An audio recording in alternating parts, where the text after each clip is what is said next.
Bienvenidos a la iglesia Palabra Viva. Nuestra misión es hacer discípulos por medio de la palabra para que vivan y den la vida obedeciendo y enseñando la voluntad de Dios, que es Jesús. Juan capítulo 2, versículo 13 al 22, vamos a leer todos unánimes juntos. Estaba cerca la Pascua de los judíos y subió Jesús a Jerusalén. Y halló en el templo a los que vendían bueyes, ovejas y palomas, y a los cambistas allí sentados. Y haciendo un azote de cuerdas, echó fuera del templo a todos, y a las ovejas y los bueyes, y esparció las monedas de los cambistas, y volcó las mesas. Y dijo a los que vendían palomas: quitad de aquí esto, y no hagáis de la casa de mi padre casa de mercado. Entonces se acordaron sus discípulos que está escrito: el celo de tu casa me consume. Y los judíos respondieron y le dijeron: ¿qué señal nos muestras, ya que haces esto? Respondió Jesús y les dijo: destruid este templo y en 3 días lo levantaré. Dijeron luego los judíos: en 46 años fue edificado este templo, y tú en 3 días lo levantarás. Mas él hablaba del templo de su cuerpo. Por tanto, cuando resucitó de entre los muertos, sus discípulos se acordaron que había dicho esto y creyeron la escritura y la palabra que Jesús había dicho. Vamos a orar pidiendo al Señor que obre con su palabra sobre nuestro espíritu. La vida eterna consiste en entender la palabra y empezar a caminar en ella. La salvación es entender que el Señor pagó por nuestros pecados, pero la vida eterna es empezar a caminar en Cristo. Entonces oremos para que la palabra cumpla ese propósito, que los ojos espirituales sean abiertos. Clamemos por nuestro espíritu. Padre Celestial, nosotros te damos gracias por tu palabra, que es la verdad. Tu palabra es verdad y estamos reunidos en tu nombre, anhelando todas las cosas que vienen de ti. Que dice la Escritura que el Dios de este siglo cegó el entendimiento de los incrédulos para que no les resplandezca la luz del Evangelio de Cristo. Entonces quita ese velo de nosotros. Padre Celestial, que alumbre tu luz en nosotros, que podamos conocer, que podamos entender, y entendiendo podamos tomar la decisión de seguirte, Señor. Obra con poder en nosotros, Señor, ayúdanos, Jesús, que nosotros recibamos tu palabra como lo que es, la palabra que salió de la boca de Dios. Guárdanos de nosotros mismos, de nuestros preconceptos, Señor, y permítenos arrodillarnos humildemente ante tu palabra. Jesús, yo te clamo, dame la sabiduría de la palabra, el conocimiento de la palabra y el poder de la palabra. Unge mis labios, Señor, que yo no me desvíe, que no me aparte ni a izquierda ni a derecha, que solamente dé a conocer lo que tú has revelado por medio de tu Hijo Jesucristo, Señor, y que sea el Espíritu Santo tomando de esto y llevándonos a toda la verdad. Entonces derrama de tu gracia en esta hora, te lo clamamos, en el nombre de Jesús. Amén. ¿Pueden sentarse?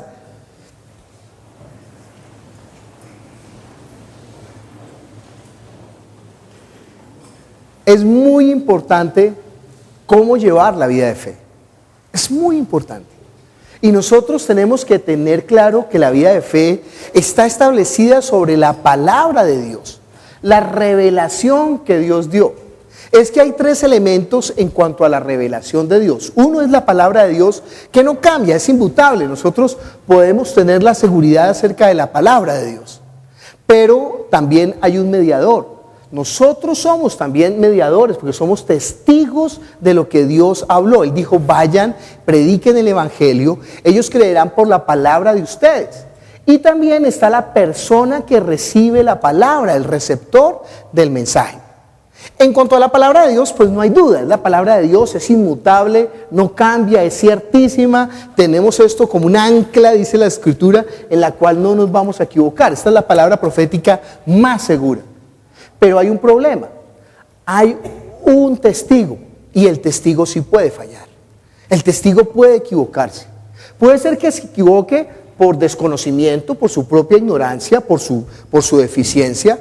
Puede ser que se equivoque porque tiene un interés personal y por ese interés va a manipular la palabra, la va a desviar, la va a torcer.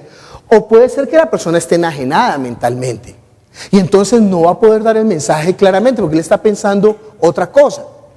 Y además está el receptor, la persona que recibe la palabra, que puede estar en las mismas condiciones del que da el mensaje. O puede estar una persona enajenada y entonces entiende lo que le da la gana. Yo conocí una persona que se le predicó el Evangelio, tenía problemas mentales y cuando llegó al Evangelio de Mateo dijo: si tu mano es ocasión de caer, córtala y si tu ojo es ocasión de caer, sácalo y esta persona se sacó un ojo.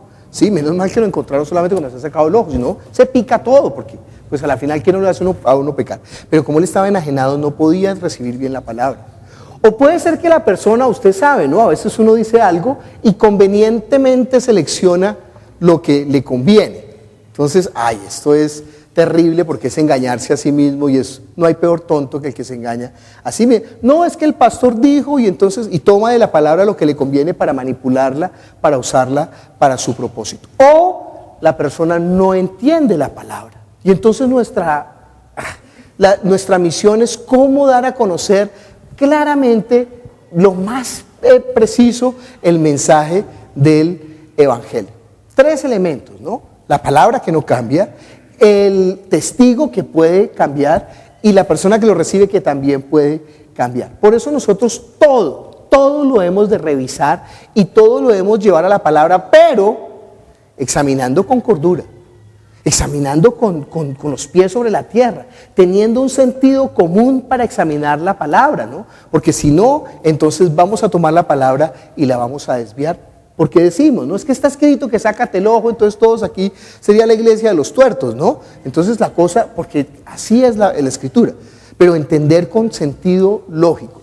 Nosotros no confiamos en los hombres, nosotros no confiamos en las instituciones por estas razones, confiamos en la palabra de Dios que permanece para siempre. Entonces, muy importante tener esto para conocer la palabra. Lo que vamos a aprender hoy de Dios es que Dios es soberano. Lea conmigo Deuteronomio capítulo 4, versículo 30 al 40. Deuteronomio capítulo 4, versículo 30 al 40.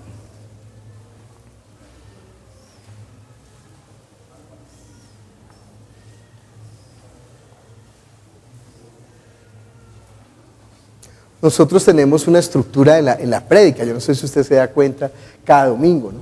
Entonces leemos un pasaje y ese pasaje que leemos es como la puntilla que está al final de una cuerda de tender ropa. Y decimos un principio de Dios, Dios es soberano, esa es como la puntilla que está al otro lado de la cuerda. Y nosotros vamos extendiendo esa cuerda hasta llegar al final, ¿no? Y ahí es que estamos colgando todas las cosas. Entonces, cuando comenzamos a hacer, una persona se puede perder porque dice, pero ¿y qué tiene que ver eso con la prédica? Pero si sigue la línea, al final vamos a llegar a la prédica. Entonces, no se olvide que estamos hablando hoy de Juan capítulo 2 y el título del sermón es Levante el templo, ¿no? Entonces, lo que vamos a aprender hoy acerca de Dios, que Dios es soberano, y dice el versículo 30, cuando estuvieres en angustia y te alcanzaren todas estas cosas, si en los postreros días te volvieres a Jehová tu Dios y oyeres su voz, porque Dios misericordioso es, Jehová tu Dios no te dejará ni te destruirá, ni se olvidará del pacto que les juró a tus padres. Porque pregunta ahora si en los tiempos pasados que han sido antes de ti, desde el día que creó Dios al hombre sobre la tierra, si desde un extremo del cielo al otro se han hecho cosas semejantes a esta gran cosa, o se haya oído otra como ella. ¿Ha oído pueblo alguno la voz de Dios, hablando de en medio del fuego, como tú la has oído sin perecer? ¿O ha intentado Dios venir a tomar para sí una nación de en medio de otra nación, con pruebas, con señales, con milagros y con guerra, y mano poderosa y brazo extendido, y hechos aterradores como todo lo que hizo con vosotros Jehová vuestro Dios en Egipto ante tus ojos? A ti te fue mostrado para que supieses que Jehová es Dios y no hay otro fuera de él. Desde los cielos te hizo oír su voz para enseñarte, y sobre la tierra te mostró su gran fuego, y has oído sus palabras de en medio del fuego. Y por cuanto él amó a tus padres, escogió a su descendencia después de ellos, y te sacó de Egipto con su presencia y con su gran poder, para echar de delante de tu presencia naciones grandes y más fuertes que tú, y para introducirte y darte su tierra por heredad como hoy. Aprende pues hoy y reflexiona en tu corazón, que Jehová es Dios arriba en el cielo y abajo en la tierra, y no hay otro. Y guarda sus estatutos y sus mandamientos, los cuales yo te mando hoy, para que te vaya bien a ti y a tus hijos después de ti, y prolongues tus días sobre la tierra que Jehová tu Dios te da para siempre. Dios está hablando a la nación de Israel. Les va a decir, mire, ustedes van a tener problemas porque se van a apartar, se van a desviar, pero cuando se acuerden otra vez quién es Dios y se vuelvan a Él, Dios de nuevo va a extender otra vez su misericordia, ¿no? Ese es el carácter de Dios. ¿Quién creó a la nación de Israel? Dios. ¿Quién escogió entre todos los pueblos a la nación de Israel? Dios. Y Él va a decir, mire, yo los escogí a ustedes no porque ustedes sean la crema innata del mundo. No, al contrario, los escojo porque ustedes son una nación terrible, que tienen frente de bronce, ustedes frente de diamantes, ¿qué les dice? Ustedes tienen la cerviz dura, pero precisamente para mostrar que no es por ustedes, sino porque yo soy Dios, los he escogido. Dios los escogió, pero Dios sabe también cómo van a actuar ellos, pero ellos van a actuar de una manera. Ellos tienen también la voluntad. Y en medio de eso Dios les dice, mire, yo voy a mostrar todo mi poder, todo mi señorío, todas estas señales que les he dado les van a servir para que ustedes sepan, no hay otro Dios como yo. ¿Qué nación del mundo, qué pueblo del mundo puede escribir la historia que ha escrito el pueblo de Israel? ¿Qué nación puede decir que Dios le habló, que Dios la escogió, que Dios la sacó siendo unos esclavos y la puso como una nación tan importante que hasta el día de hoy nosotros todavía estamos leyendo el pacto que Dios les dio a ellos del Antiguo Testamento y nos está sirviendo también de referencia? ¿Qué nación puede decir eso? No existe, en ninguna cultura puede decir, es que Dios nos habló y Dios nos dijo, no, ninguna nación puede decir eso. Y Dios nos guardó y Dios nos protegió y también Dios nos castigó, como a sus hijos, nos reprendió, pero después nos rescató de nuevo y volvió. ¿Qué nación puede decir que Dios la escogió para que a través de ellas viniera el Salvador del mundo, el Mesías? Ninguna otra nación. Pero nosotros no estamos hablando de los hechos míticos, sino de los hechos históricos, porque Israel es una nación histórica y están todas las pruebas que Dios ha dado para que precisamente tengan la seguridad. Pero estábamos enfatizando esto para ver el versículo 39, dice, aprende pues hoy y reflexiona en tu corazón que Jehová es Dios, arriba en el cielo y abajo en la tierra, y no hay otro. O sea que Dios es soberano. Soberano es que Dios tiene una voluntad y ha establecido para que se cumpla esa voluntad un plan. Claro, nosotros siempre tenemos una idea mejor que Dios. ¿Ustedes se imaginan qué es eso? ¿Cuánta vanidad, cuánta simpleza hay en ese hecho que el hombre crea que tiene una mejor idea que Dios? Usted ha visto, cuando usted está haciendo algo, la gente siempre tiene una mejor idea. Sí, usted dice, ay, como está desordenada la casa, voy a arreglar los muebles y voy a cambiarlos. Ay, pero no ponga la sala así. Ay, pero acomode de esta manera. O uno está predicándole a una persona el evangelio y la persona que está la empieza, háblele de Cristo, dígale de los pecados, dígale que... Y entonces uno siente como un cucarrón ahí y uno, sí, entonces, no, dígale ese ejemplo. Pues. Y después de que termina, entonces se va a la persona, ay, usted debió de haberle dicho, fue de esta manera, debió de utilizar, ¿sí? Entonces uno, ¿y usted por qué no le predicó? Ay, es que a mí me da pena. Qué cosita, ¿no? Ni raja ni presta el hacha. Entonces haga usted su ministerio. Toda la gente tiene una idea mejor para el ministerio, pero no se preocupe por el ministerio del otro. Usted cumpla con su ministerio, porque Dios le entregó a usted unos talentos. Dios lo ha permitido que su vida sea conformada de una manera tal que nadie más puede hacer la obra que usted podía hacer. Nadie más puede hacer su obra. Entienda eso tan trascendental. Ninguna otra persona podía escribir 100 años de soledad, solamente Gabriel García Márquez. Y puede ser que esté, ¿cómo se llama el escritor peruano? Vargas Llosa, pero no es igual que García Márquez. Puede estar Pablo Neruda, tampoco es igual que García Márquez. Puede ser Shakespeare, no es igual. Ninguno puede hacer la obra de otro, la obra de cada uno es es solamente la que Él puede hacer. Entonces imagínese esa responsabilidad en cuanto a la obra de Dios. Sí, si usted no hace la obra, pues Dios levantará a otras personas que hagan su obra. O sea, que hagan la obra particular, pero ya su obra no puede ser hecha. Con usted muere su obra. Nadie más la puede hacer. Pero uno no está preocupado por su obra, sino por la obra de los demás. A ver, ¿cómo es que Mario presenta? ¿Cómo es que Carolina ora? ¿Cómo es que Gildardo evangeliza? ¿Cómo es que Germán saluda? ¿Cómo es que está el otro haciendo ujier y está todo el mundo mirando? No. Preocúpese por su obra. Dios le ha encomendado la obra a cada uno. Bueno, miremos Isaías capítulo 14.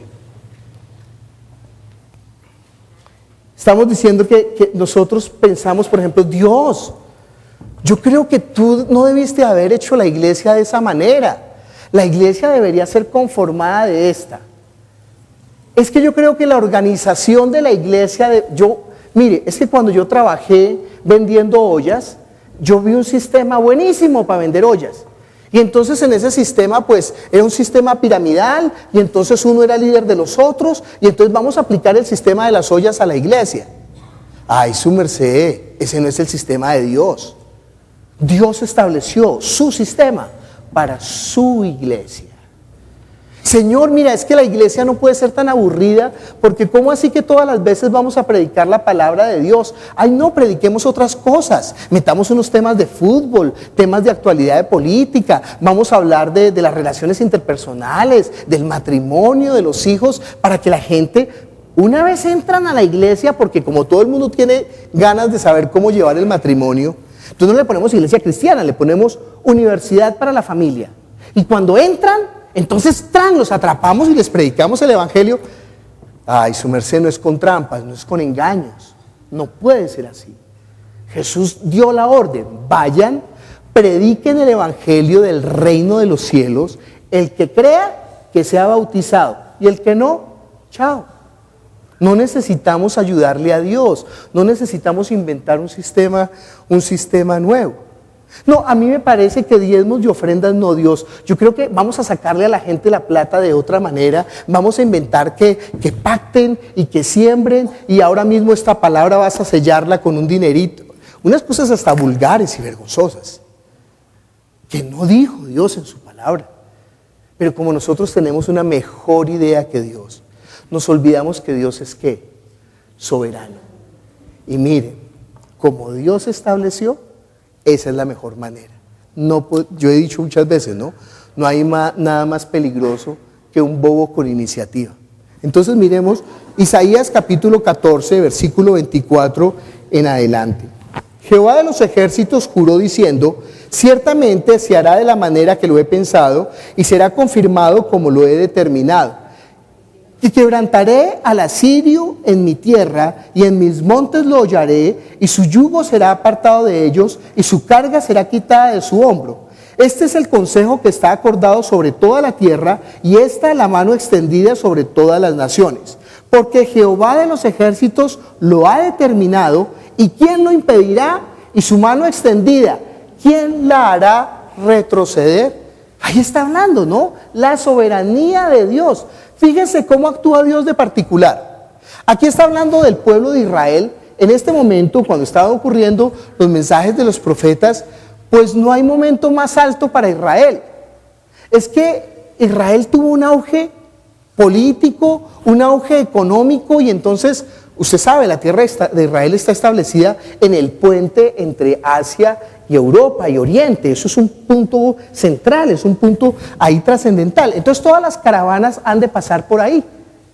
Entonces cuando pasan por ahí, Israel cobraba el tributo de las mercancías.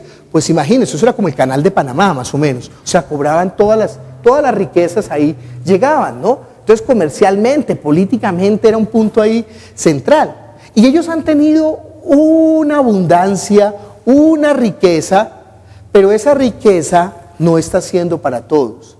Esa riqueza está siendo solamente para los gobernantes, para los poderosos. Y es más, se está creando una diferencia absoluta en Ibagué, en Israel. ¿Por qué? Porque los poderosos entonces están esclavizando a los que no tienen plata. Y están haciendo pervertir el derecho, de modo que los jueces juzguen según la conveniencia de los poderosos. Entonces, claro, por ejemplo, una persona tiene 10 vacas y el otro tiene 100 vacas y entonces le roba las 10 vacas, ¿no? Y cuando vienen ante el juez, el poderoso le pasa una platica por debajo del cuello y el juez decía, no, tiene las razones de las 100 vacas, y al otro le quitaban su poco sustento.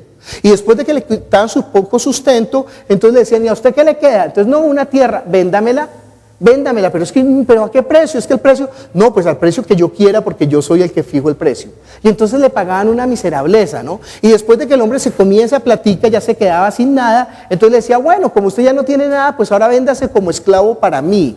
Y empezaban y lo esclavizaban, y a su familia, y le pagaban, no le daban nada, le daban apenas la alimentación, y esta gente Entonces la diferencia fue terrible. Los huérfanos, las viudas, los viejos, lean los libros de los profetas, que es una denuncia ante la maldad del pueblo de Dios. Y entonces Dios dijo, bueno, como ustedes se olvidaron de mi palabra, porque en su ley Dios había protegido a los más desfavorecidos y había establecido la justicia, entonces Dios dice, como se olvidaron de mis palabras, yo los voy a castigar. Pero ¿cómo los castigó? No los castigó con una sequía, ni con un terremoto, sino que llamó a un pueblo pagano para que viniera sobre Israel y los sometiera. Y no cualquier pueblo, el pueblo asirio, que eran bien duros. Y sin embargo, cuando el pueblo asirio vino sobre Israel, llevaron a las 10 tribus al norte esclavas, las castigó muy duro. Entonces Dios le va a decir al pueblo de los asirios, bueno, yo los puse a ustedes como vara de castigo para mi pueblo, pero ustedes se excedieron.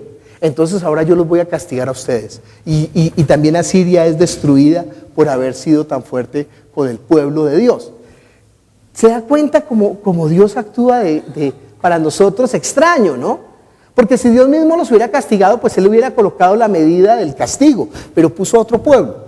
Y a ese pueblo, por ser tan duro, lo va a castigar por haber castigado tanto. Ay Dios, pero ¿por qué más bien no les pusiste unos choques eléctricos para, sí? Entonces, quieto, Pacho, no moleste. Y entonces, hacer la cosa como, sí, cada uno tiene una mejor idea. Cada uno tiene una mejor idea que Dios. Pero Dios ha establecido realmente su voluntad, su autoridad, su señorío. Porque Él es, ¿qué? Soberano. Entonces le va a decir al pueblo de Israel, dice, Jehová de los ejércitos juró diciendo, ciertamente se hará de la manera que lo he pensado, y será determinado, y será confirmado como lo he determinado. Mire conmigo Hechos capítulo 4. Dios es soberano.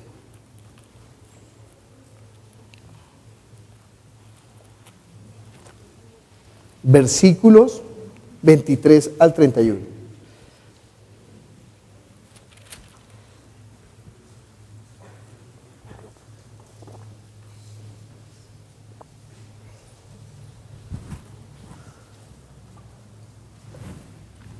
Hechos 4, 23 al 31. Vamos a leer. Y puestos en libertad, vinieron a los suyos y contaron todo lo que los principales sacerdotes y los ancianos les habían dicho.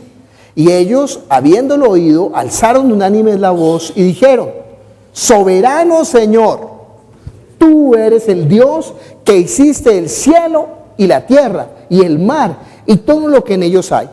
Que por boca de David tu siervo dijiste, ¿por qué se amotinan las gentes y los pueblos piensan cosas vanas? Se reunieron los reyes de la tierra y los príncipes se juntaron en uno contra el Señor y contra su Cristo, porque verdaderamente se unieron en esta ciudad contra tu santo Hijo Jesús, a quien ungiste Herodes y Poncio Pilato con los gentiles y el pueblo de Israel, para hacer cuanto tu mano y tu consejo habían antes determinado que sucediera.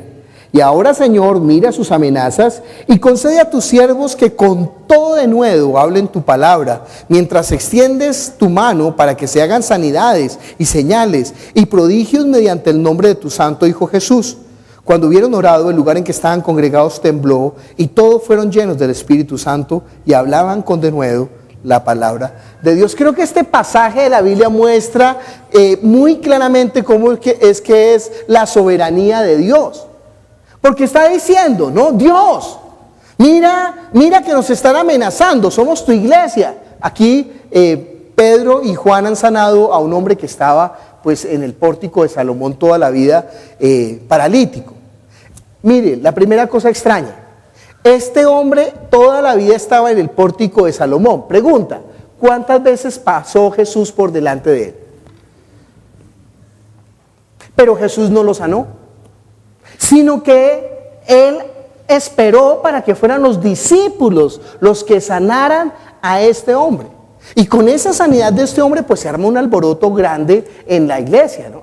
En todo el pueblo de Israel, en la congregación de los judíos. Imagínense una gente que sabe, todo el mundo que se la pasa ahí en el pórtico de Salomón, y cuando la iglesia lo sana. Entonces, ¿qué está mostrando el Señor ahí? Que la misma autoridad que tenía el Señor Jesús la delegó a su iglesia. Y entonces ellos ahora se hallan en un dilema, ¿no? Los poderosos, los gobernantes, los sacerdotes, los fariseos. ¿Qué hacemos? Porque en primer lugar esta gente, lo va a decir el libro de los Hechos, vive de una manera piadosa. Es la iglesia, pero la iglesia ha dado testimonio. Dice en el libro de los Hechos que toda la gente tenía respeto, tenía temor, sabían de las buenas obras de los cristianos, sabían de su conducta piadosa. Y fuera de eso ahora ven que empiezan a hacer señales y prodigios. Entonces los gobernantes dicen, ¿cómo hacemos para callarlos? Están pensando, pero el pueblo mismo está haciendo mucha presión para que no les puedan arrestar o matarlos, ¿no? Ellos no saben qué hacer. Entonces es como está ocurriendo esta porción. Y vienen los discípulos después de que han sido encarcelados y dicen, Señor, úsanos. ¿Quién es el que está más interesado en usarnos? Dios. Pero ellos dicen, úsanos. Fíjense que está la voluntad de Dios y la voluntad del hombre. Por eso el Señor dijo, díganle al Señor de la mies que mande obreros a su mies. O sea, al Señor de la cosecha, ¿quién es el más interesado en que una cosecha se recoja? ¿No es el dueño de la cosecha? Pero fíjense que en la Biblia dice, díganle al Señor de la cosecha que mande obreros para su cosecha. Porque ya los campos están listos. Es como Dios actúa. Dios determinó, y después dice que Pilato, ¿dónde está el versículo? Versículo 27. Porque verdaderamente se unieron en esta ciudad contra tu santo Hijo Jesús, a quien ungiste, Herodes y Poncio Pilato, con los gentiles y el pueblo de Israel, para hacer cuanto tu mano y tu consejo habían antes determinado. Ay, es que por eso no me gustan las películas de Semana Santa. Porque las películas de Semana Santa muestran como si lo que le sucedió a Jesús fuera un accidente. Y uno termina llorando con los ojos como bombillos. Pobrecito Jesús, ¿ahora quién lo va a ayudar? No. Jesús dijo claramente, no lloren por mí, lloren por ustedes, lloren por sus hijos. Yo para esto he venido, para entregar mi vida en rescate por muchos. Eso es lo que Dios había determinado y el Hijo está cumpliendo esa determinación. Pero claro, van a existir también los malvados que van a ejecutar esa maldad, como Asiria, como Judas. ¿Se acuerda que Judas dijo, mire, el Hijo del Hombre tiene que ser entregado por uno que come el plato con él? Pero hay del que lo entrega. Mejor le hubiera sido no haber nacido. ¿Se da cuenta la voluntad de Dios, el plan de Dios y la voluntad del hombre y la opción del hombre? Porque Dios no sabe, por eso le dice al pueblo de Israel, mire ustedes, cuando hagan sus embarradas y todo, y en medio de la aflicción, volteen a mirar y se acuerden de mí. Entonces yo los voy a recoger, siempre. Entonces yo voy a acordar del pacto que hice, y los voy a sustentar, pero vuélvanse a mí, porque si no se vuelven a mí, dice el Señor, no hay nada que hacer. Entonces ellos están siendo conscientes de eso. Le dice, Padre, úsanos, danos de nuevo es valentía, que no tengamos temor para predicar tu palabra. Mientras por tu mano se hacen señales y prodigios. Bueno, vamos a Juan capítulo 2. Ya firmamos uno de las puntillas de la cuerda que vamos a extender, ¿no? Ahora extendamos la cuerda. Juan capítulo 2, versículo 3 en adelante, dice, estaba cerca la Pascua de los judíos, y subió Jesús a Jerusalén, y halló en el templo a los que vendían bueyes ovejas y palomas y a los cambistas allí sentados. Y haciendo un azote de cuerdas, echó fuera del templo a todos, y a las ovejas y a los bueyes, y esparció las monedas de los cambistas y volcó las mesas. Pregunta: ¿los cambistas, los que vendían bueyes, ovejas y palomas, estaban actuando de manera legal o ilegal? O sea, pregunta: ¿la ley permitía vender bueyes, ovejas y palomas en el templo? La respuesta es sí, sí. Entonces, ¿por qué Jesús se puso tan bravo? Es que, acuérdense, en la época de Jesús la gente traía al templo los diezmos y las ofrendas. Pero resulta que en esa época no existía el dinero. El dinero es un invento de este mundo, o sea, de la corriente de este mundo. Porque el dinero suple lo que es el valor real de las cosas. Es que una cosa tiene un valor. Los zapatos cuestan por la utilidad que son los zapatos. Pero fíjense, hoy en día, por ejemplo, uno tiene un trapo colgado al cuello y el trapo no vale por el valor del trapo, sino que el trapo vale es ¿por qué vale?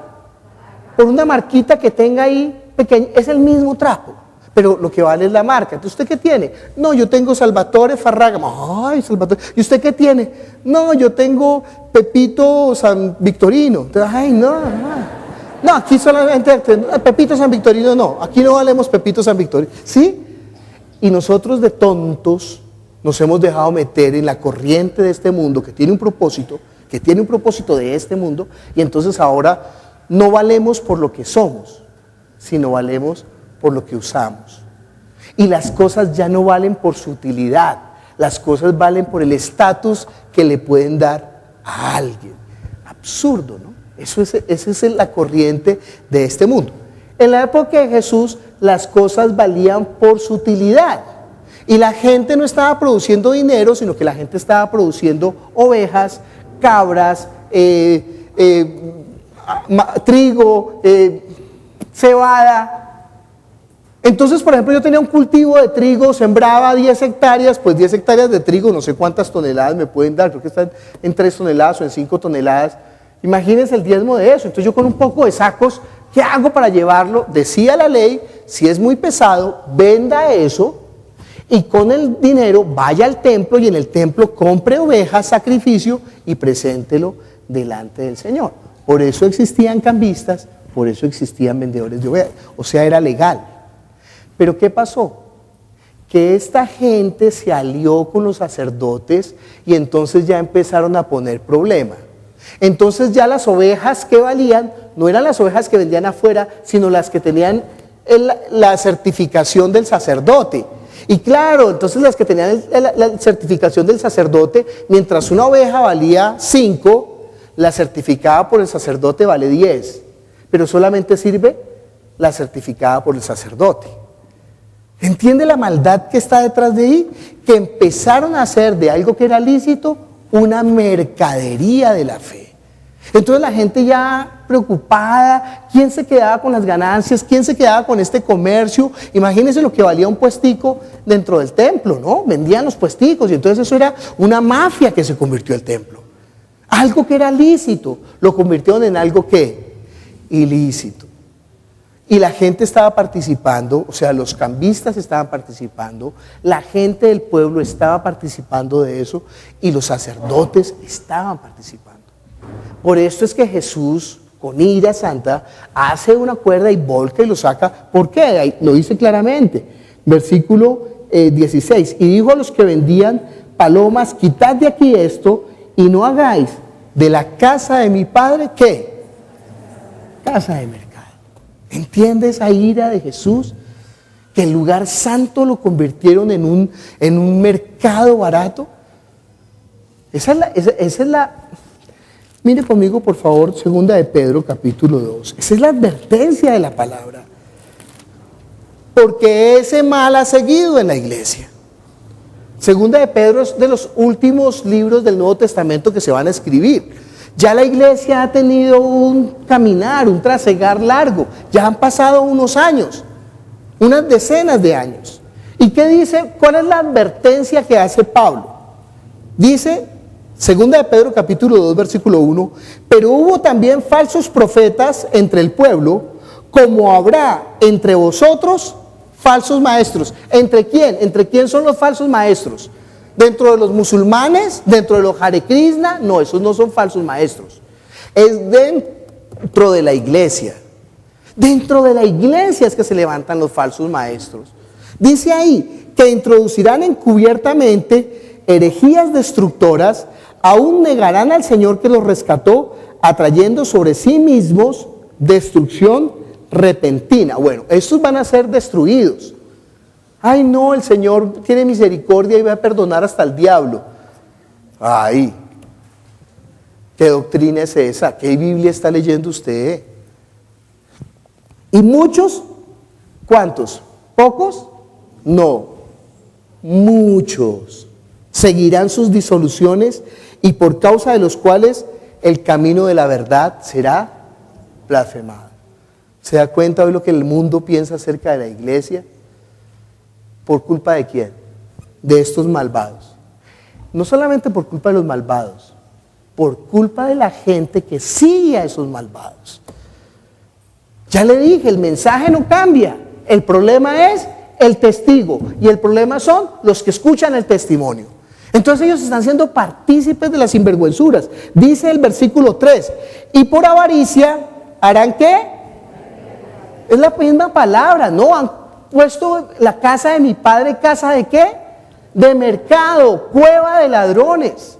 Hay unas versiones que dice este versículo mejor, lo dice más duro, por eso me gustan más. ¿Quién tiene otra versión de 2 de Pedro capítulo 2 versículo 3?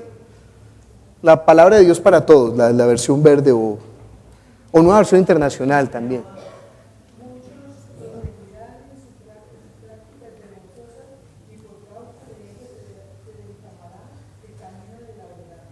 El versículo 3.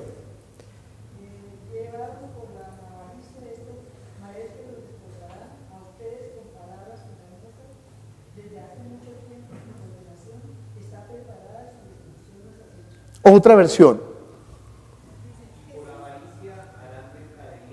No, esa es nueva versión internacional. Esa es Reina Valera, perdón. Otra versión que no sea Reina Valera.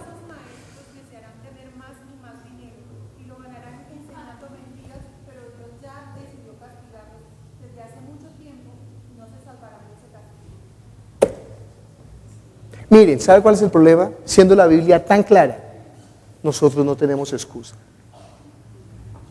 Otra versión, por favor. También con codicia los explotarán a ustedes con palabras fingidas, pero en cuanto a ellos, el juicio de lo antiguo no se mueve lentamente y la destrucción de ellos no. Ay, no, Pablo, Pedro, no diga eso, no diga, no juzgue. No hay problema con decirlo.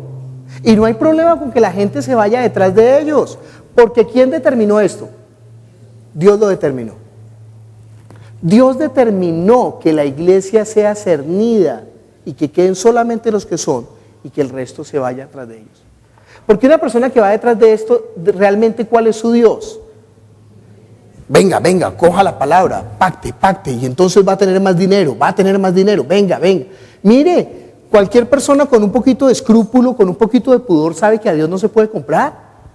Cualquier persona con un poco de vergüenza sabe que es abominable delante de Dios tratar de sobornar a Dios con un dinerito. Pero como a ellos no les importa ni siquiera sobornar a Dios con tal de obtener ¿qué? Su dinero, entonces ellos se van detrás de esos falsos maestros. Dice ahí, y muchos seguirán sus disoluciones, por causa de los cuales el camino de la verdad será blasfemado. Y por avaricia harán mercadería de vosotros con palabras fingidas. Sobre los tales ya de largo tiempo la condenación no se tarda y su perdición no se duerme. La Biblia es demasiado clara, ¿no? Nosotros no tenemos excusa. Estamos en Juan capítulo 1 diciendo, y dijo a los que vendían palomas, quitad de aquí esto y no hagáis de la casa de mi padre casa de mercado.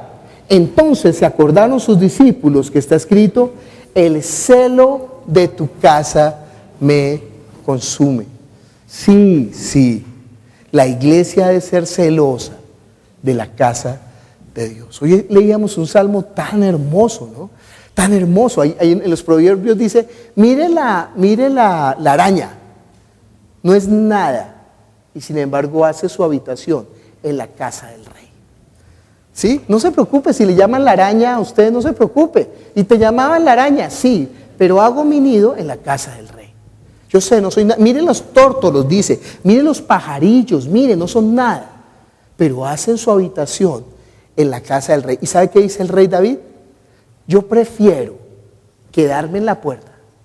¿Ustedes saben quiénes son los que se quedan en la puerta de los palacios? Los mendigos. Yo prefiero, así sea, quedarme en tu puerta, que habitar toda la eternidad en las moradas de iniquidad. Claro que sí. Claro que sí, por eso él dice el celo de tu casa. ¿Por qué el celo de tu casa me consume? Mire conmigo Hechos, capítulo 20. El celo de tu casa me consume. Mire esa fuerza de esas palabras. Hechos, capítulo 20, versículo 24. Está hablando Pablo. Dice en el versículo 24. Pero de ninguna cosa hago caso, ni estimo preciosa mi vida para mí mismo. Ojo, esa frase es muy importante. Porque su vida sí es preciosa. Ojo, no está diciendo que su vida no es preciosa. Al contrario, le dije, no hay nadie más que pueda hacer la obra que usted haría. No hay nadie más. No hay nadie más. No hay otro que pueda hacer lo que usted puede hacer. No hay otro, no. Dios no creó un clon suyo. No hay dos Carol, no hay dos Carolinas, no hay dos Gildardos, no hay dos Germán, no hay dos Efraín, no hay dos. No hay dos. Su vida es preciosa. Pero ¿cómo es preciosa? Si no es para usted mismo. Si no es para usted mismo. Si su vida es para usted mismo, ¿qué es? Mateo capítulo 16.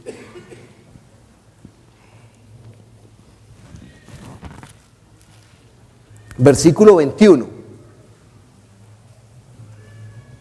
No, es que, mira, tú eres un campeón, tú eres un comedor del mundo, cómete este mundo como una naranja porque Dios te dio para ti todo y tú eres un campeón poderoso y es que hizo todo para ti y todo es para ti, y entonces sea un líder y entonces todo es para ti, reclama todo para ti. Y sí, ¿qué evangelio es ese? Desde entonces comenzó Jesús a declarar a sus discípulos que le era necesario ir a Jerusalén, estoy leyendo 21, y padecer mucho de los ancianos, de los principales sacerdotes y de los escribas, y ser muerto y resucitar al tercer día.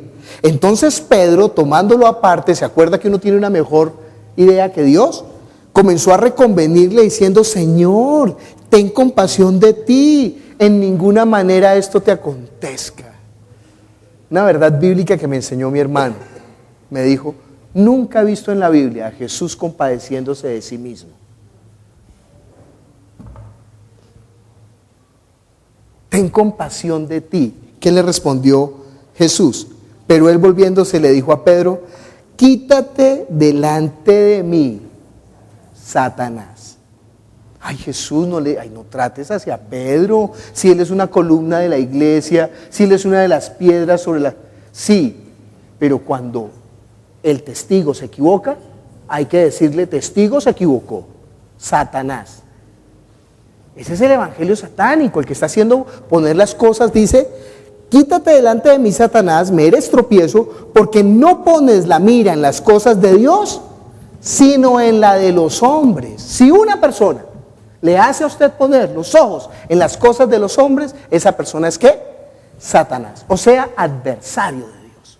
Ay, pero es Pedro, no, pero es que es el maestro Carlitos, no, es que es el gran Lutero, es que es el imprescindible Calvino. Sí, pero si se equivocó en eso, es que Satanás. Sea quien sea Pedro, sea Pedro. Si una persona lo hace poner a usted los ojos en las cosas de los hombres y no en las cosas de Dios, esa persona es ¿qué? Satanás. ¡Wow!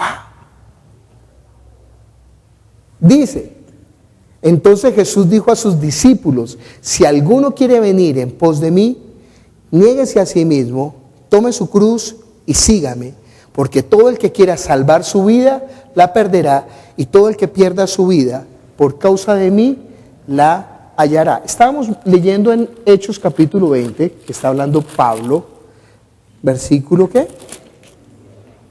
24, que decía: pero de ninguna cosa hago caso, ni estimo preciosa mi vida para mí mismo, con tal que acabe mi carrera con gozo y el ministerio que recibí del Señor Jesús para dar testimonio del Evangelio de la gracia de Dios. Y ahora, he aquí, yo sé que ninguno de todos vosotros, entre quienes he pasado predicando el reino de Dios, verá más mi rostro.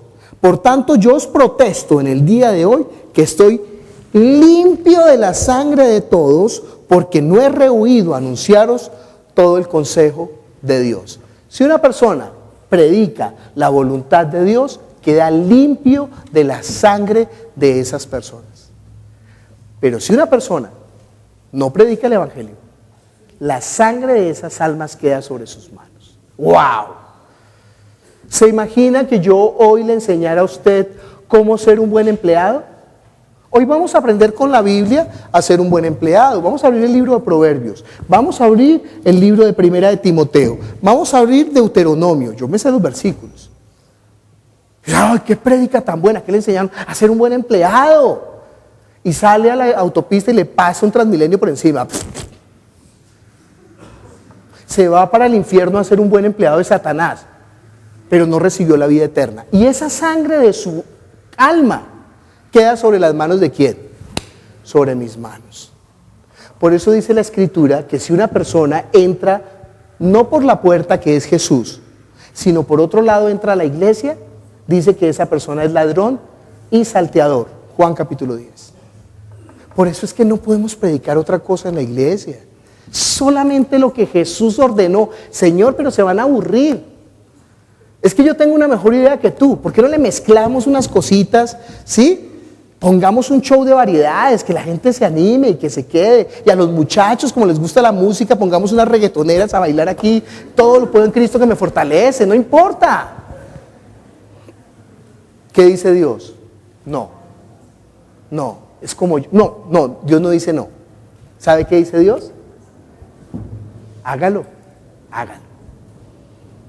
Ay, Dios, ¿por qué no nos obligas? Porque es por amor, es por obediencia. No hay otro camino. Tan duro. Es más duro ser libre que esclavo. Que nos obligaran. No los voy a obligar. Ya les di mi palabra. Obedezcan. Y el que guarde mi palabra, ese va a recibir el galardón. Es muy duro. Dice después del versículo 28: por tanto, mirad por vosotros y por todo el rebaño que el Espíritu Santo os ha puesto por obispos para apacentar la iglesia del Señor, la cual Él ganó con su propia sangre. ¿Usted se imagina cuán preciosa es la iglesia para Jesús? Que Él la ganó con su propia sangre. Pero aunque la ganó por su propia sangre, ¿a quién se la encomendó? A los ministros de la palabra. ¡Wow! Señor, ¿por qué pones a los hombres que son tan imperfectos, que tienen sus propios deseos, que buscan sus propios asuntos, que son tan vanidosos? ¿Por qué no envías a los ángeles más bien a que guíen la iglesia? Es que es mejor, Señor. ¿Tienes una mejor idea que yo? Yo puse a hombres falibles, a vasos de barro, a llevar la iglesia. Esa es la idea de Dios. Esa es la razón de ser de Dios. Nosotros no podemos. Mire conmigo Primera de Timoteo, capítulo 3.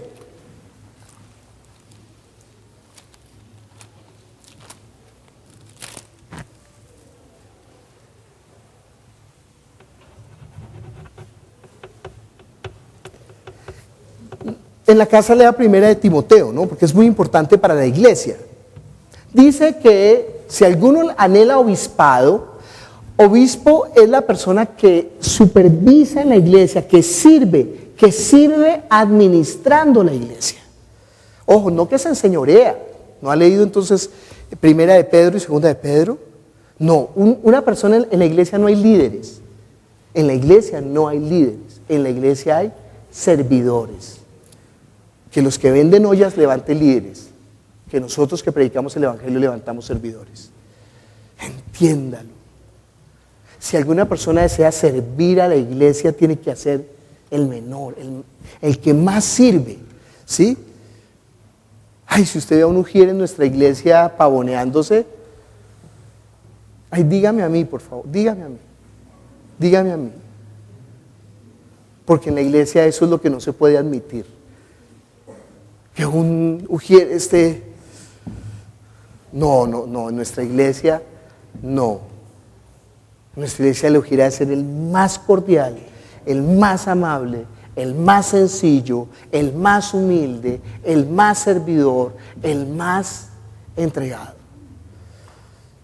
En nuestra iglesia no hay líderes, en nuestra iglesia hay que, porque así lo dice la palabra, no podemos de otra manera. Entonces dice la palabra, si alguno sea obispado, buena obra desea, pero da unos requisitos. Y si alguno desea diaconado, también, pero da unos requisitos. Y entre esos requisitos para la iglesia, después dice a Timoteo, que está dirigiendo la iglesia: esto te escribo, aunque tengo la esperanza de ir pronto a verte, para que si tardo sepas cómo debes conducirte en la casa de Dios, que es la iglesia del Dios viviente, columna y baluarte de la verdad. ¿Por qué estamos hablando de la iglesia? Porque no ve que Jesús dijo: destruyan este templo y en 3 días lo levantaré. Alguna gente que no cree la palabra de Jesús está esperando que en Jerusalén se construya el 3er templo para que Jesús venga. Y se olvidan que Jesús dijo que el 3er templo era su cuerpo. Y su cuerpo ahora es ¿quién? La iglesia. Y que la abominación desoladora no va a estar porque maten un cerdo allá en Jerusalén, sino que la abominación desoladora es cuando la apostasía se mete en la iglesia y la convierten en guarida de ladrones. Mire conmigo Apocalipsis capítulo 18, versículo 2.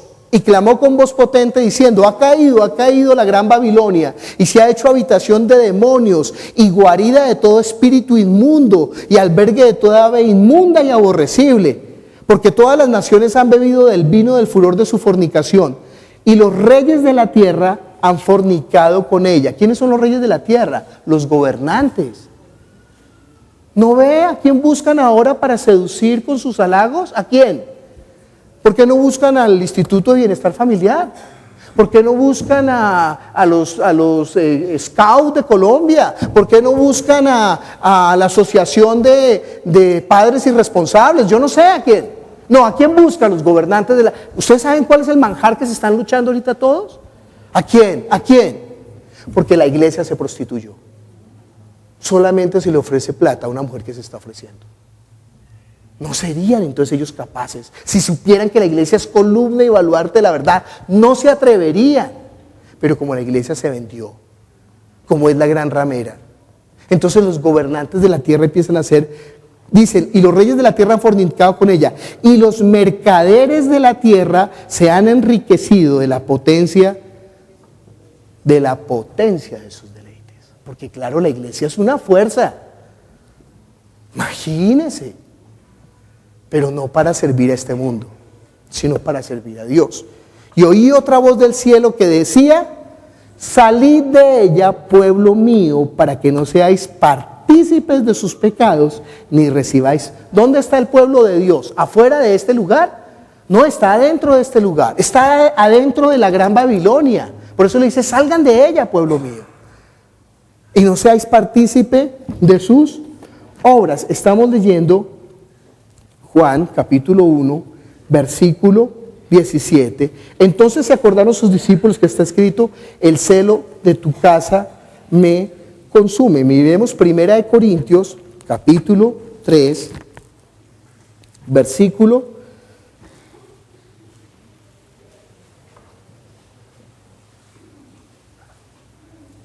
5.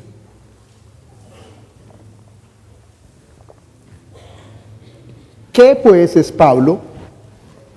¿Y qué es Apolos? Es que usted es mío. Ay, no.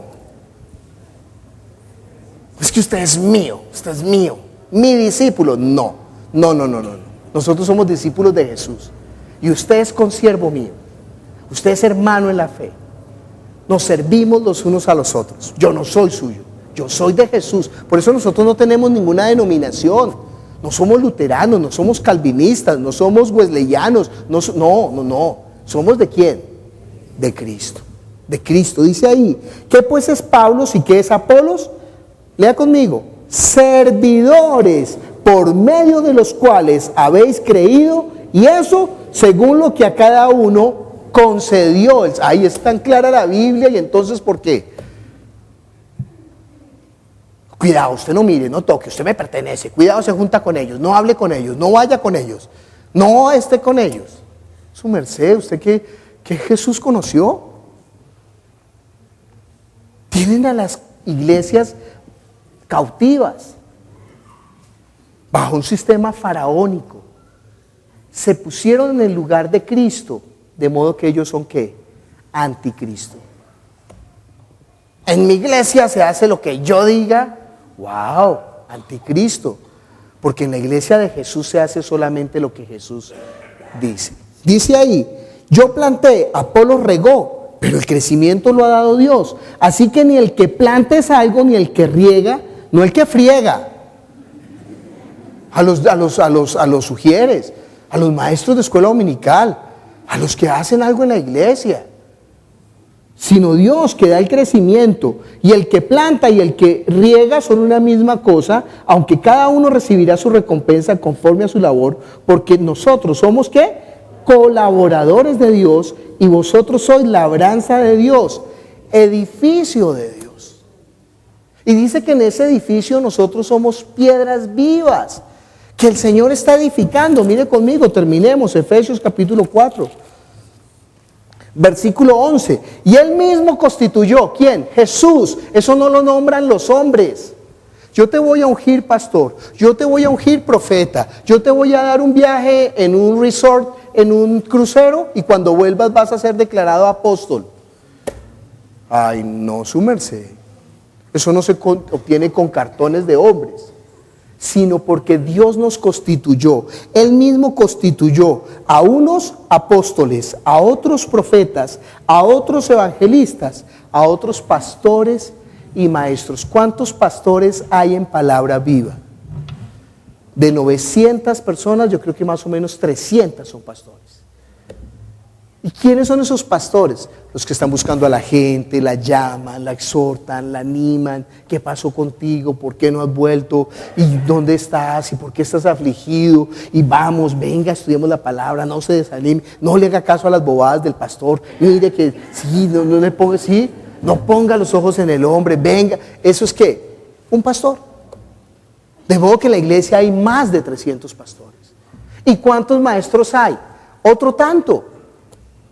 Entonces están enseñando la palabra. Ay, mira, no entiendo bien esta palabra. Venga, mire, lo que pasa es que aquí dice la Biblia. No le crea a los falsos maestros.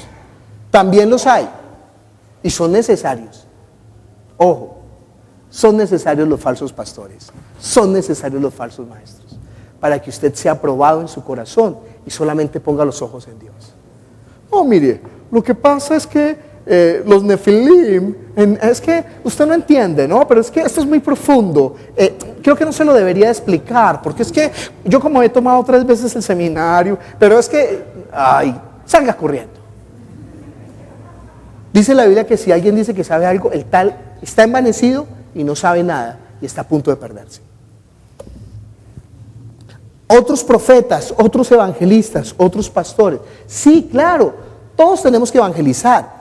En la iglesia todos tenemos que evangelizar, pero hay unos que tienen el don de Dios. Todos cantamos, ¿o no? ¿No se mete usted a la ducha ahí y canta?